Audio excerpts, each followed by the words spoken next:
Son las mismas playas que en 1534 vieron pasar las naves de don Pedro de Alvarado con rumbo a la conquista del dorado sueño. Tan inmutables ahora como entonces, batidas por el oleaje del Océano Pacífico y pintadas de indescriptibles colores con la paleta del ardiente sol ecuatorial. Tal vez en este mismo escenario, las huestes europeas de don Pedro se llenaron de pavor y apelaron a la protección divina cuando se toparon de manos a boca con nativos de Jipijapa y Montecristi, que amistosos salían a recibirlos en la mejor disposición de ánimo, portando como adorno fantásticos tocados que a los supersticiosos hispanos les parecieron alas de murciélago infernal. Pasado el susto, pudieron comprobar que los peculiares sombreros estaban tejidos con la fibra de una palma nativa, en caprichosos pero inofensivos diseños, y no se conoce que el incidente tuviera posteriores efectos. Simplemente fue relegado al olvido en la febril demencia de la conquista.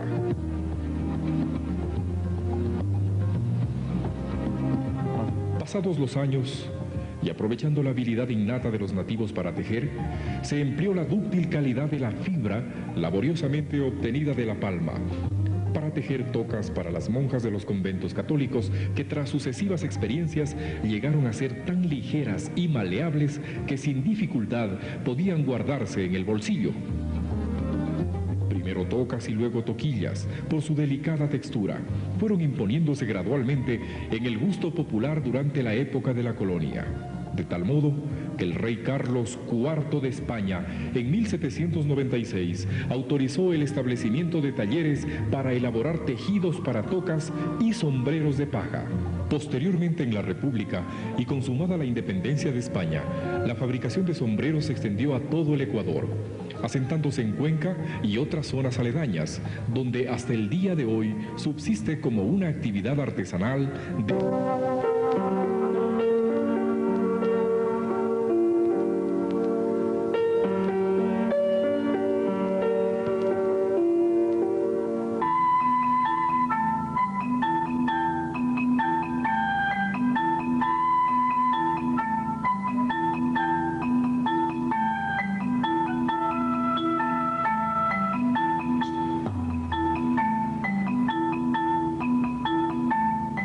La historia de cómo los sombreros de paja toquilla llegaron a ser populares en el mundo entero se ha contado muchas veces. Los trabajadores norteamericanos del Canal de Panamá se los compraron a los comerciantes para usarlos como protección contra el sol canicular del Istmo. Y cuando regresaron a su patria, los llevaron como recuerdo, con el exótico nombre de Panama Hats. Su difusión posterior en Europa y América convirtieron a la industria de la paja toquilla y específicamente al sombrero en el primer rubro de comercio interno y por supuesto de exportación. Pero antes de ser un bello exponente de la habilidad y la creatividad de los artesanos del Ecuador, la paja toquilla es una modesta palma que crece en las zonas boscosas de Colonche y Manglar Alto.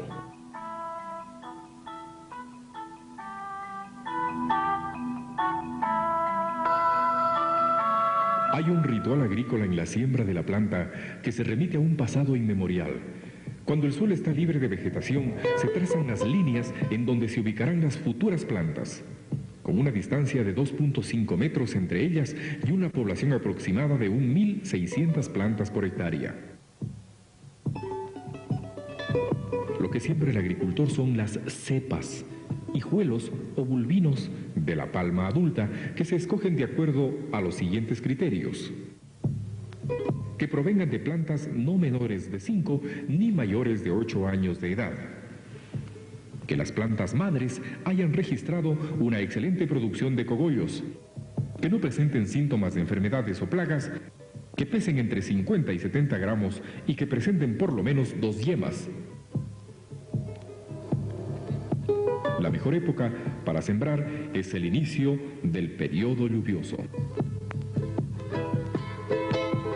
Las Las labores de mantenimiento del cultivo en cada ciclo anual de desarrollo de las plantas, así como durante cada año de la fase de producción de cogollos, comprende el desige, que es el corte de los tallos de la planta que el agricultor considera innecesarios hasta dejar entre 8 y 10, para lograr de esa manera que los cogollos sean más gruesos y más largos a la hora de la cosecha. El desoje, que no es otra cosa que la eliminación de todo el material verde que se considera indeseable para la plantación. La corona, que constituye la limpieza del terreno alrededor de la planta, y la chiapa, que es la eliminación de los tallos secos y tejidos fibrosos que quedan en la base o pata del afilado machete montubio. El campesino hace un corte en el peciolo a unos 15 centímetros de limbo para cosechar los cogollos que se consideran maduros. En una rápida maniobra que habla de su experiencia, se forman los denominados moños o pesetas, que consisten en 7 manos de 2 partes de cogollos. Esto es un haz de 28 cogollos.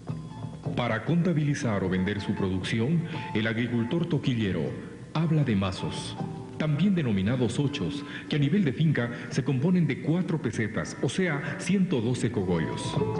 En resumen, este enrevesado inventario de términos actuales y tradicionales nos dice que la unidad de venta del agricultor es el 8, compuesto de 112 cogollos. Al tercer año de la plantación es cuando se inicia la cosecha, y desde entonces se realiza mensualmente, variando el rendimiento con la edad de las plantas y el grado de humedad de la zona. Una hectárea produce unos 30 ochos por mes. ¿Sí? Los conocedores aseguran que un toquillar que tiene más de 4 años produce un bulto de paja toquilla por mes y por hectárea. La cosecha se efectúa cortando los cogollos verdes, que son las hojas de la palma antes de desplegarse y cuando aún contienen escasa clorofila.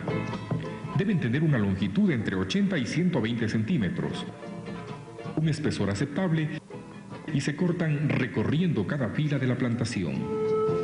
Luego se recogen para formar la carga, que ha de trasladarse en acémila hasta la carretera o el centro poblado más cercano, ya sea para su inmediata comercialización o para ser procesada hasta obtener la fibra seca que se venderá a los tejedores de Manabí y especialmente de la Azuay y Cañar a través de los intermediarios. Su peregrinaje, los cogollos verdes de La Palma llegan al poblado de Barcelona, empieza el trabajo colectivo de familiares o asociados que culminará con la preparación de los bultos de paja seca, que luego viajarán a distintos poblados y ciudades de la sierra ecuatoriana para transformarse en sombreros.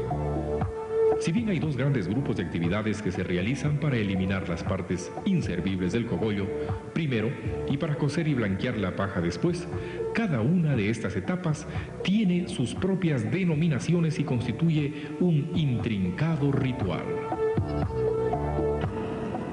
El desapanado, que consiste en la preparación de la paja cruda y en verde para que pueda ser posteriormente cocida y secada. Varios pasos que se observan rigurosamente. La desvenada es la primera discriminación de las fibras interiores y exteriores gruesas, inútiles para el tejido del sombrero y de las figuras de paja toquilla. El despinado, que se realiza utilizando una espina o compás de punta aguda, consiste en rayar longitudinalmente las fibras útiles, preparándolas para la rajada, que aunque se parece a la acción anterior, sirve para partir efectivamente las fibras útiles y posibilita la fase siguiente, que es la despegada, donde se separan las distintas hebras que han de llegar a manos de las cocinadoras y que para facilitar su manejo y contabilidad se agrupan en bultitos de 14 pares, los que a su vez se subdividen en 2 reales. Cada real tiene por lo tanto 7 pares. La cocinada y la posterior secada y blanqueada que se realiza en Barcelona y también en otros poblados como Cadeate, a pocos kilómetros de distancia, empieza con la colocación de las fibras verdes en las ollas o fondas, que pueden ser tanques comunes adaptados a este propósito o pailas de bronce de mayor capacidad. Mezcla de paciencia y febril laboriosidad, se realiza en cualquier lugar, porque solo necesitan, además de la mano del hombre, del sol omnipresente y del seco aire del desierto.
En el Aromo, en la provincia de Manabí, las ollas o tanques son más pequeñas. La fibra se cocina de 3 a 6 minutos y no de 25 a 30 como se acostumbra en Barcelona. Y las designaciones de los distintos pasos del proceso son diferentes. Por ejemplo, al desvenado le llaman con cierta picardía despichado y al asoleado sacudido, pero aunque aparentemente la paja es de mejor calidad, el proceso es el mismo.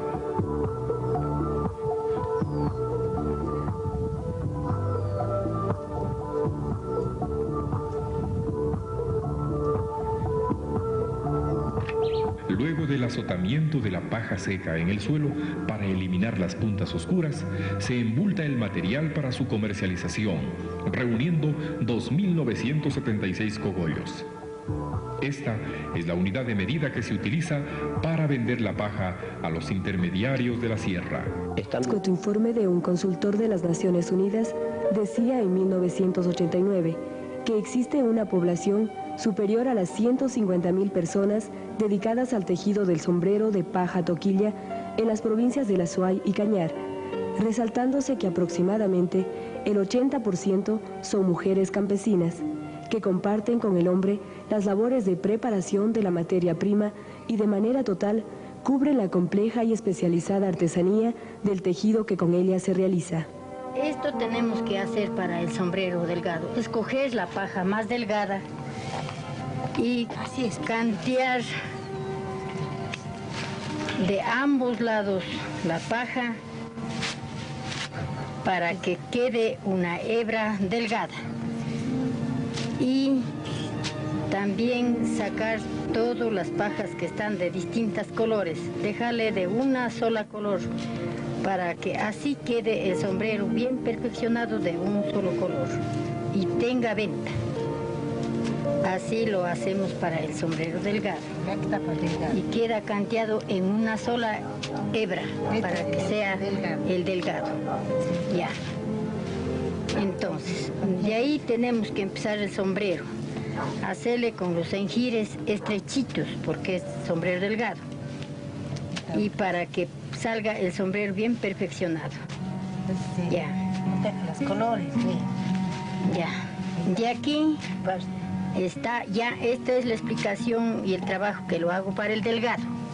Ahora, vamos para el grueso.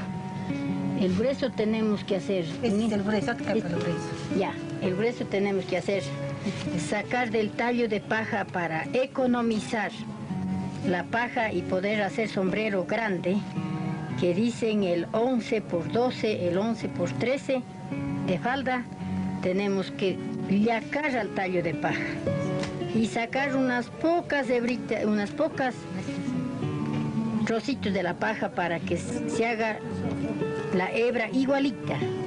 También escoger los colores de la paja para que sea un sombrero también perfecto. Si es grueso, que sea de un solo color para que tenga venta el sombrero.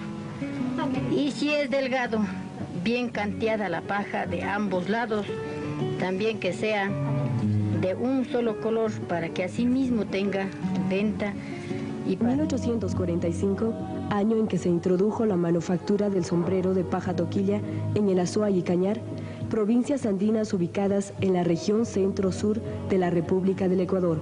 Familias y pueblos enteros producen sombreros de este material, cuyo principal destino es la exportación. Pero una vez concluida cada unidad, lo que demanda un día y medio de trabajo aproximadamente, empieza una dispareja cadena de intermediación que se inicia con el perro, comerciante minorista que recolecta los sombreros en los diversos mercados de Cuenca y otras ciudades y poblados vecinos.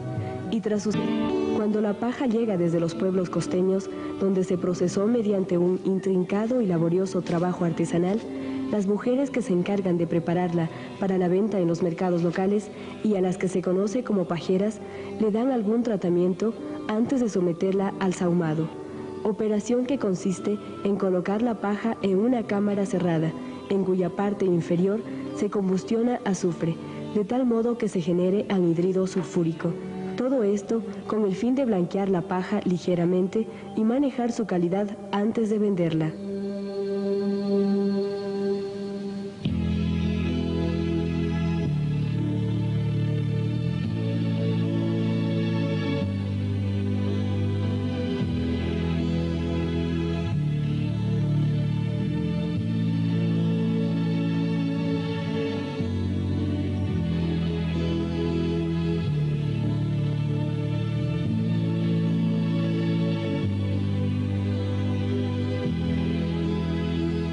Después, ya sea por iniciativa de las organizaciones de pajeras y tejedoras o de los intermediarios independientes, la paja sahumada y seleccionada llega a los mercados donde la compran las tejedoras azuayas y cañarejas. Tradicional y muy concurrido es el mercado de la Plaza de María Auxiliadora. Aquí, en horario muy tempranero, se exhiben las diferentes calidades de paja para su venta al detal, y también los sombreros semi-elaborados que comprarán los perros y los comerciantes de las empresas exportadoras. A continuación, entra en juego otra especialidad, de las que hay muchas en este oficio de hacer sombreros de Panamá. Se trata del azocado, que consiste en cerrar el remate del sombrero y apretarlo, de tal modo que adquiera una forma circular aceptable y no se deshaga en el largo tratamiento posterior. Una azocadora procesa hasta 30 docenas de sombreros por semana. Por cada docena cobran aproximadamente 27 centavos de dólar. Cuando acaban de rematar el sombrero, lo ultiman con una aguja, lo azocan y luego se cortan las pajas sobresalientes.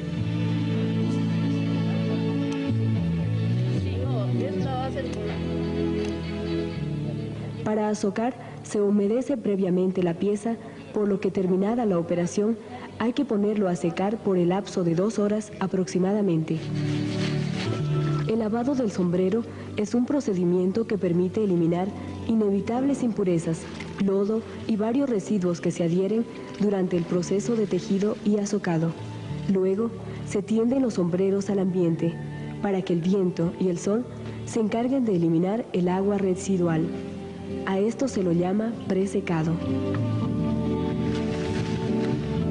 Un nuevo sahumado, parecido al que se hace con la paja cruda, se practica introduciendo los sombreros en una cámara cerrada, amontonándolos uno sobre otro, pero sin presionar demasiado. El anhídrido sulfúrico, de característico olor, que se forma por la combustión del azufre, tiene la cualidad de blanquear ligeramente la paja tras una exposición que dura 12 horas. Para eliminar los restos del gas adherido al sombrero durante el sahumado, se realiza el secado. En un patio o terraza, o en los tendales, se expone el sombrero al ambiente, para que el secamiento sea más completo. El blichado que sirve para conferirle al sombrero un color blanco, uniforme, sin deteriorar la fibra de celulosa que constituye la paja. Es un largo proceso que arranca con la preparación. Aquí, los sombreros que estaban en capilla en las bodegas del exportador se humedecen en agua a 40 grados aproximadamente. Enseguida se dobla cada sombrero sin presionarlos demasiado y se los coloca en el tanque donde se realizará el blichado. Este proceso, que toma 72 horas, se lo efectúa en una solución de tripolifosfato de sodio y agua oxigenada, diluida en agua limpia que se ha calentado a 65 grados centígrados.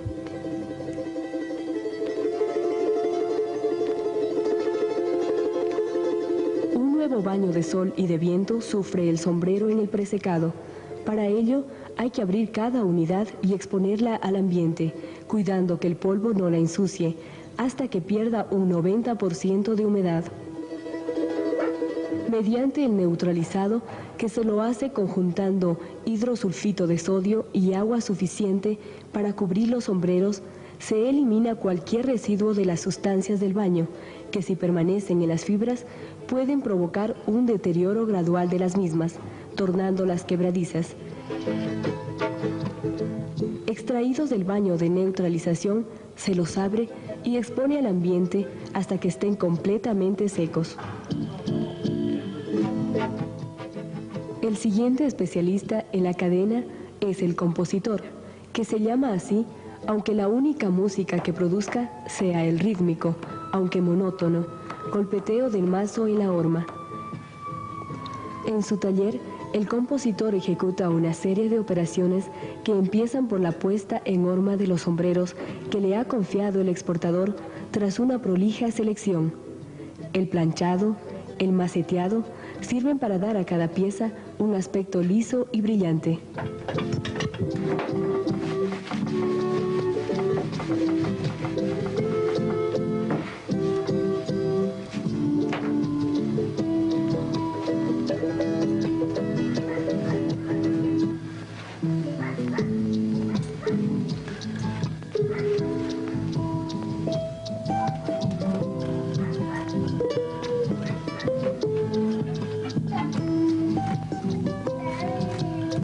Ordenándolos en función de su tamaño y copa, el artesano toma 7 sombreros a la vez y los golpea con un mazo de madera sobre la totalidad de su superficie para homogeneizar el tejido, ejercitando una sabia habilidad para no romperlos o debilitarlos. Luego del cortado, sale con su cargamento de sombreros compuestos al sitio donde tiene un cajón de sahumar, a fin de perfeccionar el blanqueado del material, igual que lo han hecho sus predecesores en esta larga cadena de destrezas y transformaciones.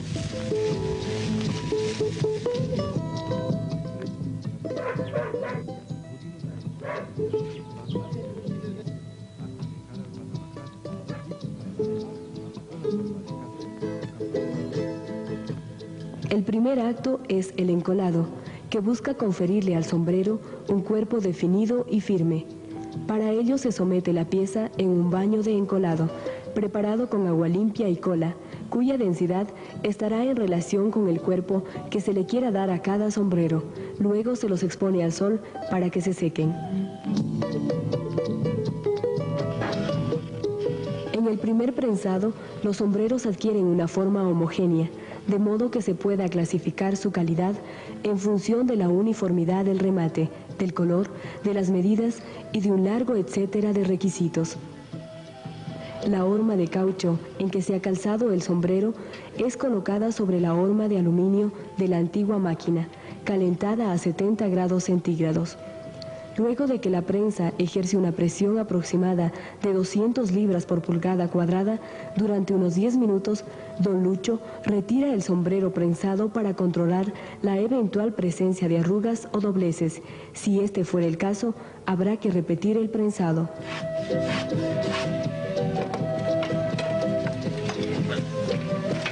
Por su parte, en Montecristi, experimentados artesanos elaboran cajitas de madera de balsa, donde se colocarán los sombreros enrollados para su exportación.